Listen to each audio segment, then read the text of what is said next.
Miron, milijardu puta bravo. Veseli se srpski rode, Novak Đoković je olimpijski šampion, Novače. A ovo poštovanje za Billie Jean King, to je pauza.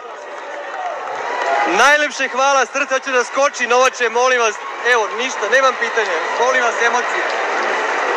Ne znam šta da kažem, ja potpuno sam u šoku od emocije, od svega. Rekao sam posle polufinala da je cilj ostvaren, da obezbedim medalju za Srbiju, da uđem u finale, nešto što nisam uspeo na prve 4 olimpijade. Znam da su svi želeli da idem na zlato i ja sam želeo duboko u sebi da idem zlato i na to sam išao danas.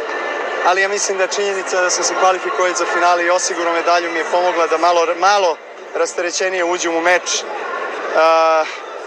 Mislim da isto onaj ubedljiv poraz koji sam imao protiv njega u finalu Wimbledona je takođe u pripremi za današnji meč pomogao, zato što ja mislim da lošije nisam mogao da prođem od onoga što sam prošao protiv njega u Londonu. Tako da išao sam na sve ili ništa u odlučujućim trenucima.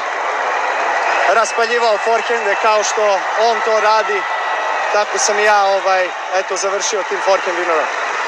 Moj tata je najbolji, ne znam da li ste videli to. Tara je držao transparent, verujem da imate neku poruku za porodicu Srbiju, za sve one koji skaču, plaču, vesele se zbog ovog zlata. Ja ne sam, otišao sam odmah njih da sve zagrlim i imam milijardu emocija koje se komešaju trenutno. Naravno da sam pre ponosan, pre srećan što sam doneo zlato u Srbiji. To mi je možda i najveći sportski uspeh u životu. Ljubav roditelja prema deci je najveća i bezuslovna. Vi ste dete srpske nacije. Bravo još jednom. Hvala.